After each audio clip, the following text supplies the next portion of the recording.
All right, boys and girls, so today is the Snohomish Farmers Market, and we're going to take you guys along to show you how we do things on a farmers market day. Let's go.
All right, it's official. We're set up. Now all we have to do is wait for the market to open and maybe sell something. So we're here and everything's set up, but the market's not open yet. And so I thought I would take this time to roam around and introduce you to a couple of our friends that we've got here at the market. All right, so this dude right here, this is Sharper by Parker, and this is Parker. And basically what he's got is a badass van set up with all of the most space-age sharpening technology that one could imagine. And he sharpens whatever the hell people have here at the market. What's going on, bro? How you doing? I'm doing good, man. How are you? Oh, man, we're chilling. We're just out having a good time today. So give us a little bit of a run-through on like how you do this business and exactly who you service and what goes on here. Yeah, well, I sharpen just about anything, not quite everything. I don't do salon shears and grooming shears, a few other things, but I sharpen for chefs, gardeners, cooking enthusiasts. Nice. So do you get a lot of business here at this market? Have you already had people come by today and hit you up for some sharpening, even though it's not open yet? Yeah, so far so good today. One of the nice things about these markets is there's so many food vendors and fellow crafters, so I've already had some axes and lawnmower blades and kitchen knives and garden tools dropped off, so it stays moving. The market's not even open and this man's already got 3 axes and 5 lawnmower blades. How do you like that? Well, feel free to check him out. All his information is right here, Sharper by Parker. If you need anything sharpened, he's around town. And thanks, Parker, man. We appreciate you. Yeah, thanks, man. All right. Oh, geez, we're here. We got James. James is on the scene. And James is the head of the Radical Roots Farm based right here out of Snohomish, Washington, with some of the most delicious vegetables I've ever had. I buy from him almost every single time I come to the market. I basically make no money because I spend it all on beets and carrots whenever I come here. So, James, how's it going? It's going great. Great to see you. Thanks for coming out. All right, so give us a little bit of a backstory here, James. Like, what's the situation on today's harvest that you got here? What are you working with? Well, we're still in early spring, but we got some gorgeous sweet carrots, the first of the season. We got our red beets, our gold beets.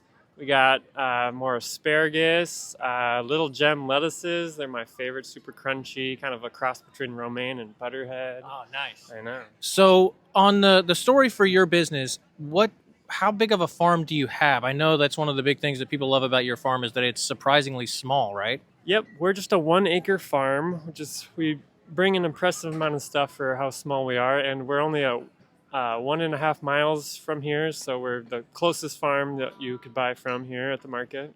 The most local farm at the whole local farmers market. How do you like that? And they put out this much stuff, like 6 tables worth of vegetables every single week, and they're always like picked yesterday fresh. It's insane. Well, thanks so much, James. We appreciate y'all. Great to see you. You too. We are with the fine team of Glory Bucha. This is my good buddy Lowell Prophet and Zeke, right? Zeke? Right. Yeah, and Zeke. Yeah, man. So, Lowell, man, tell us a little bit about the Glory Bucha. Well, the Glory Bucha is the Bucha.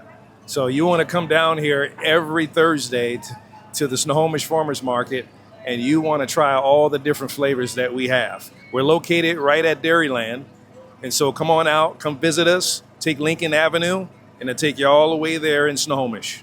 So you guys offer like several different really top-notch flavors, right? Like what would you say are the top 3 that everybody loves the most? Well, I would say today has been the pear flavor, and the coffee kombucha, which we call cinnamon rush. Cinnamon Rush. Well, I think that's what I'm going to have, man. All right, I'm going to get me one of those. All right, thanks, fellas. We appreciate y'all. Oh, man, so it turns out that they have a Kolsch today, which is a beer, obviously, and I had to go beer.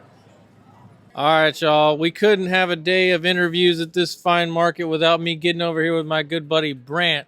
Man, this dude has got a premium candle company. Just give us a little bit of information about the company, good buddy. Sure, yeah. We're called a Mandala Moon Candle Company, and we hand pour all the candles you see here.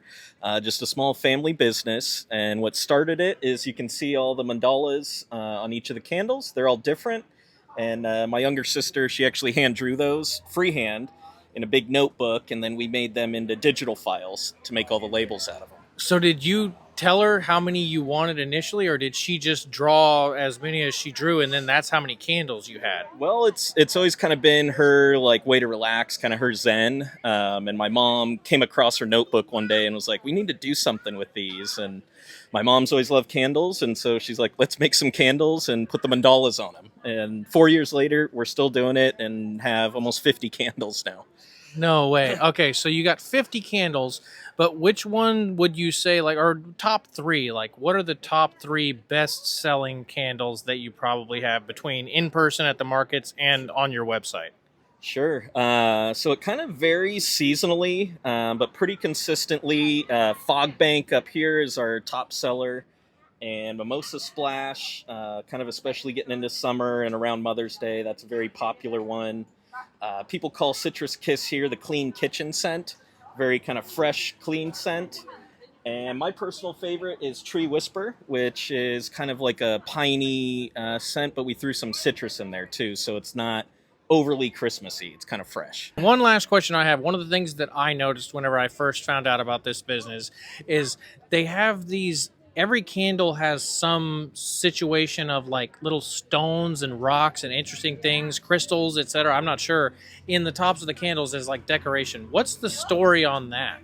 Yeah, so each candle has its own gemstones. Like this one is rose quartz here, which is the stone of love. My sister, she's very into kind of the Ayurvedic natural medicines and wanted to throw some kind of good vibes into the candles as well. So on each side of the candle, it kind of tells the story of chakra alignment, what the gemstones mean, and what the color means.